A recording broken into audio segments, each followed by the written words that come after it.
semua, vlog ini diperuntukkan sebagai pemenuhan tugas sejarah. Kali ini aku akan ngajak kalian semua untuk main dan menelusuri sejarah di Gua Jepang dan Gua Belanda yang terletak di Tahura, Juanda. Yuk ikuti keseruan aku. Hai guys, jadi aku sudah di pos 3. Kenapa tiba-tiba di pos 3? Soalnya kita tuh beda jalan parkirnya guys.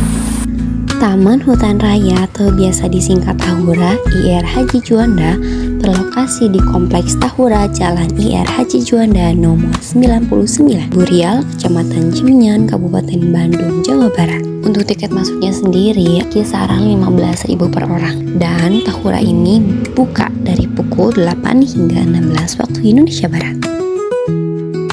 Nah teman-teman, Gua Jepang ini enggak terlalu jauh jaraknya dari pintu masuk, cuma karena aku dari pintu masuk pos 3 jadi jaraknya cuma 500 meter. Kalau dari pintu masuk pos pertama itu sekitar 1 km jalannya. Nah teman-teman, selain Gua Belanda dan Gua Jepang, di Tahura ini juga ada beberapa air terjun, lalu ada penangkaran rusa, taman bermain, museum, serta flora dan fauna khas pegunungan seperti pohon pinus, monyet, dan kupu-kupu. Nah teman-teman, sebelum ini diresmikan sebagai Taman Hutan Raya, ini tuh sebelumnya adalah hutan lindung, atau kawasan ini dikenal sebagai Hutan Lindung Pulau Sari.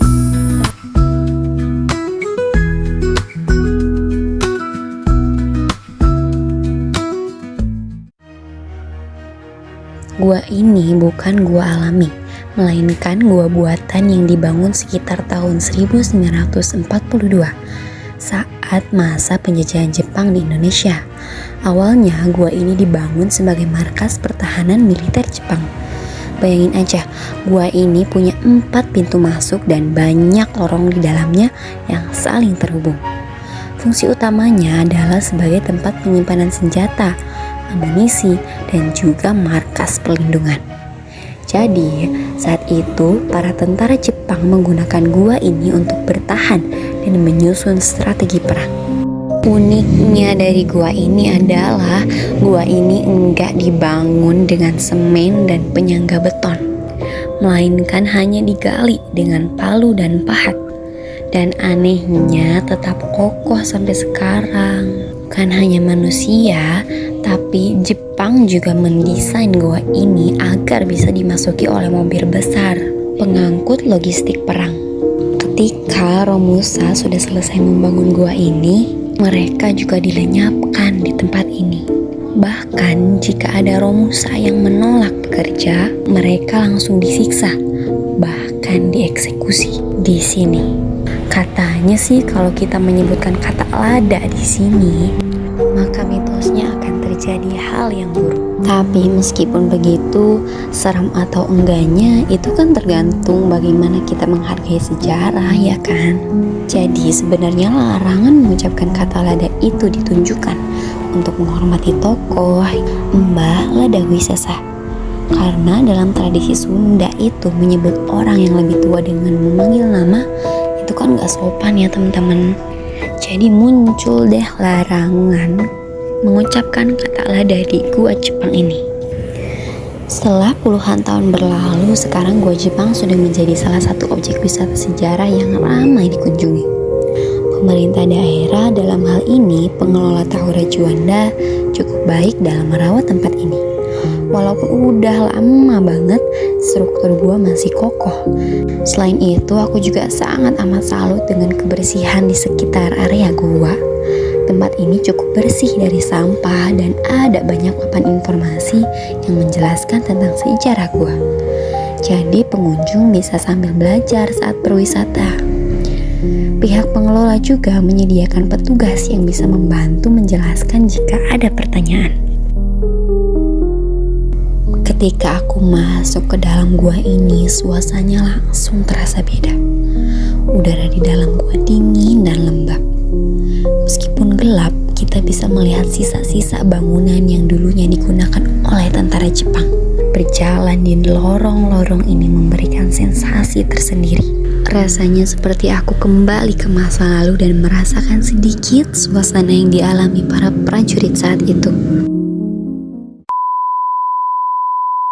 Nah teman-teman, habis hari Gua Jepang kita akan bergeser sedikit ke tempat yang gak kalah bersejarah dan menyimpan banyak cerita, yaitu Gua Belanda. Lokasinya masih satu kawasan di Tahura. Jarak Gua Belanda dari pintu masuk Tahura Juanda itu sedikit lebih jauh dibandingkan Gua Jepang, tapi masih sangat terjangkau dengan jalan kaki santai. Kalau dari Gua Jepang sih sekitar 1 kilometeran ya ke Gua Belanda. Nah, kita udah sampai di depan mulut Gua Belanda. Berbeda dengan Gua Jepang, Gua Belanda ini dibangun jauh lebih awal, yaitu sekitar 1901. Uniknya, gua ini bukan awalnya dibangun untuk kepentingan militer, melainkan sebagai terowongan PLTA oleh perusahaan Belanda, NV, Bandungsche Elektriciteit Maatschappij, BEM. Nah, fungsi utamanya adalah untuk mengalirkan air dari sungai Cikapundung ke pembangkit listrik Dago. Jadi saat itu gua ini adalah bagian dari infrastruktur modern yang dibangun oleh pemerintah kolonial. Barulah pada era Perang Dunia Kedua, khususnya saat Jepang menguasai Indonesia, fungsi gua ini berubah total. Belanda yang saat itu masih berada di Indonesia mengalihfungsikan gua ini menjadi markas pertahanan militer. Gua ini diperkuat dan digunakan sebagai tempat penyimpanan logistik perang, pusat komunikasi, gudang senjata, bahkan konon juga berfungsi sebagai penjara. Jadi bisa dibilang gua Belanda ini 2 kali menjadi saksi bisu 2 periode penting dalam sejarah, yaitu masa pembangunan infrastruktur Belanda dan masa perang dengan Jepang. Fakta unik di Gua Belanda ini, Gua Belanda jauh lebih panjang daripada Gua Jepang, dengan panjang lorong mencapai sekitar 570 meter. Arsitektur gua ini terlihat lebih rapi dan lurus jika dibandingkan dengan Gua Jepang. Bentuknya yang memanjang bahkan sering disamakan dengan terowongan rel kereta api. Terdapat makam kuno di dekat lokasi. Tidak jauh dari mulut Gua Belanda, terdapat sebuah makam kuno yang dipercaya sebagai makam prajurit Belanda. Hal ini semakin menguatkan cerita bahwa gua ini dulunya merupakan tempat yang sangat penting dalam strategi militer.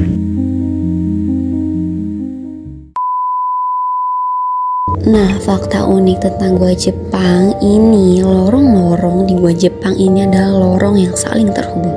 Gua Jepang memiliki total 18 lorong yang saling terhubung.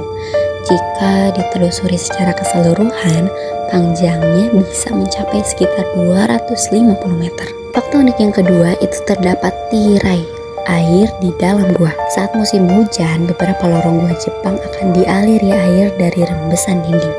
Fakta unik selanjutnya itu adalah cerita mistis yang melekat. Karena sejarahnya yang kelam, banyak kisah mistis yang beredar di kalangan masyarakat dan pemandu.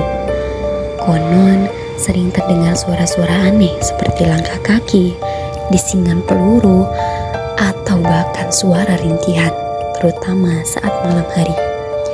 Kisah-kisah ini menambah kesan misterius pada gua ini. Itu dia vlog aku tentang Gua Jepang dan Gua Belanda di Tahura Juanda. Tempat-tempat ini bukan cuma menawarkan pemandangan alam yang indah, tapi juga pelajaran sejarah yang berharga. Dari sini kita bisa tahu bagaimana beratnya perjuangan di masa lalu. Mempelajari sejarah gua-gua ini mengajarkan kita satu hal. Setiap tempat bisa memiliki cerita yang berbeda seiring berjalannya waktu. Jadi kalau kalian ke Bandung, jangan lupa mampir ke Tahura Juanda dan jelajahi Gua Jepang dan Gua Belanda ini. Aku jadi tahu bahwa sejarah bukan hanya ada di buku, tapi juga bisa kita rasakan secara langsung di tempat-tempat seperti Tahura Juanda ini. Terima kasih khususnya buat Pak Asep sebagai pengajar, guru sejarah.